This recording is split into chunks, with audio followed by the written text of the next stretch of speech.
जगात आनंद नाही, पैसे कमवायच्या भानगडीमध्ये पडू नका. जो चाललेला संसार आहे तो समाधानानं चालवा. सून कशी सांभाळायची बरं का. इथं नवीन नवीन आलेल्या सुना, त्या सुनायला सांगतो, बाई तुझ्या सासूकड बघ. तुला माहित नाही 30 वर्षे सासून ऊस तोडलाय. हे नवीन नवीन सुना आलेल्या कानं उघडे करून ऐका. त्या काळामध्ये बाई फेरन लवलीन पाऊंड्स नव्हती, बाईला साबण नव्हती, साबण. ही नवीन आलेली घरातली सून तिला पाया पडून सांगतो, ढिगारा आहे तुझ्या समोर आज, ढिगारा. मातीमध्ये कपडे घोळसून बाया धुत होत्या, अंगावर घालीत होत्या. एवढे वाईट दिवस भोगून आलेले माणसं इथे. म्हणून जुने दिवस कधी माणसाने विसरायचे नाही. जुने दिवस असो, घरामध्ये पैसे कमवू नका, फक्त आनंदानं राहा. भांडण घरामध्ये जर होत असेल तर ते घर नसतंय, मसनवाटा असतो, मसनवाटा. म्हणून महिला मंडळी, माझ्या बोलण्याकडे लक्ष आहे का.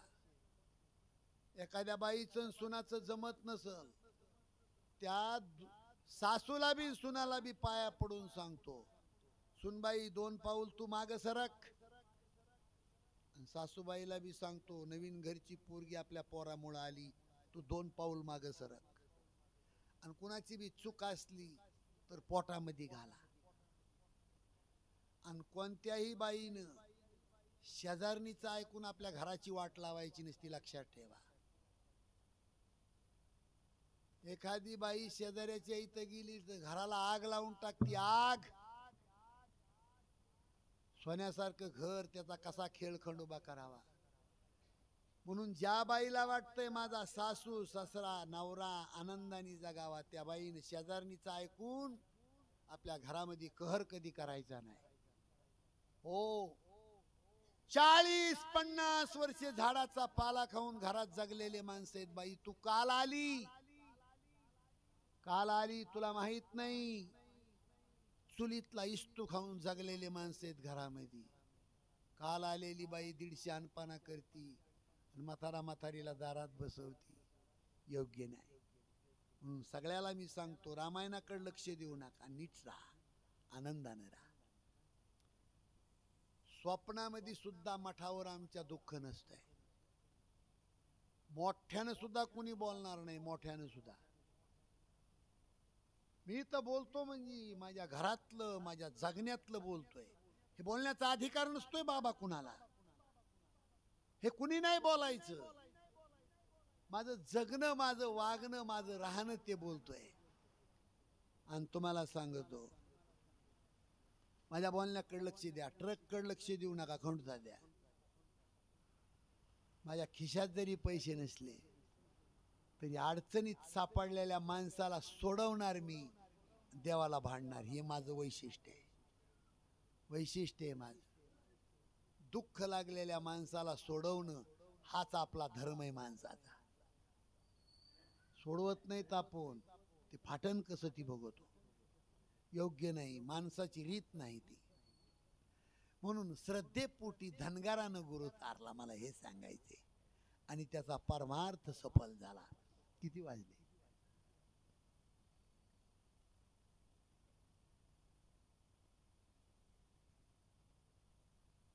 वीस मिनिटं बाकी येताना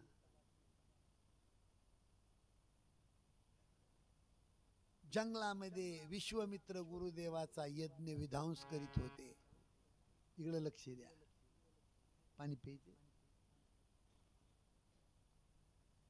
आणि त्या यज्ञाचं रक्षण करण्यासाठी विश्वामित्र अयोध्येमध्ये रामाचं दान मागायला आले. दशरथ राजाला कळालं की बाहेर एक महात्मा आला. धावत आले राजे दशरथ आणि गुडघे टिकून विश्वामित्राच्या चरणावर नतमस्तक झाले.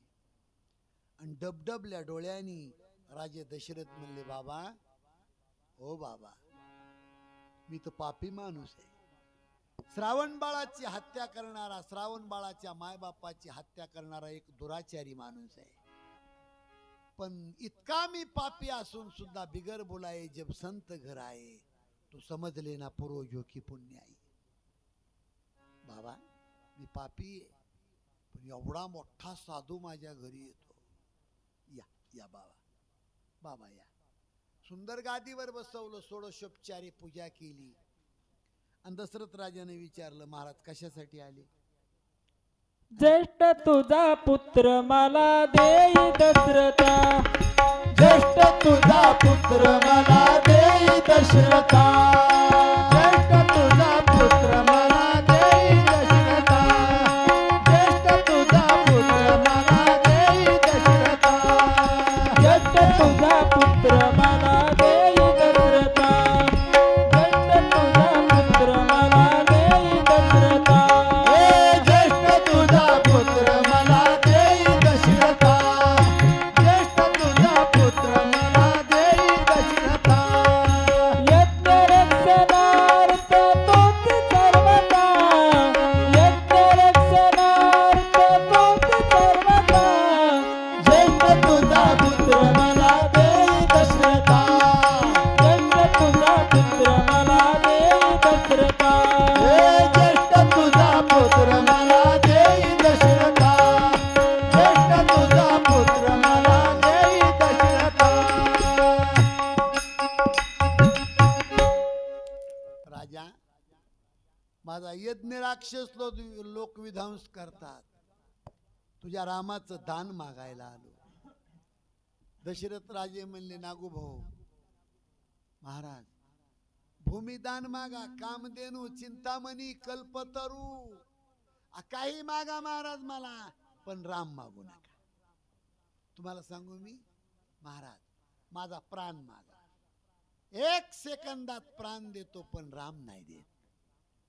आणि मग पटकन उठले विश्वामित्र, 2-4 पायऱ्या खाली उतरले, वळून असं बोट करून दशरथ राजाला धमकी दिली.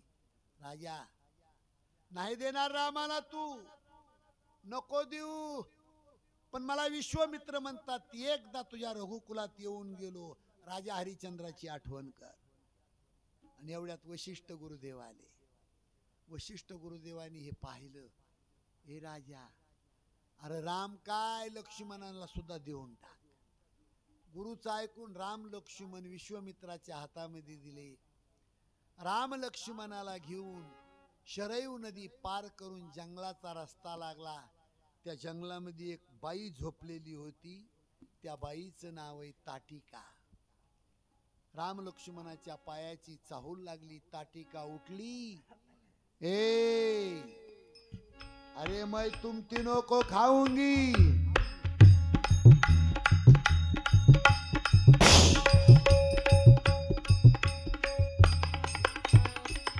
विश्वामित्र गुरुदेव म्हणले, रामा राक्षसीने ती बाणकाड मारून टाक तिला.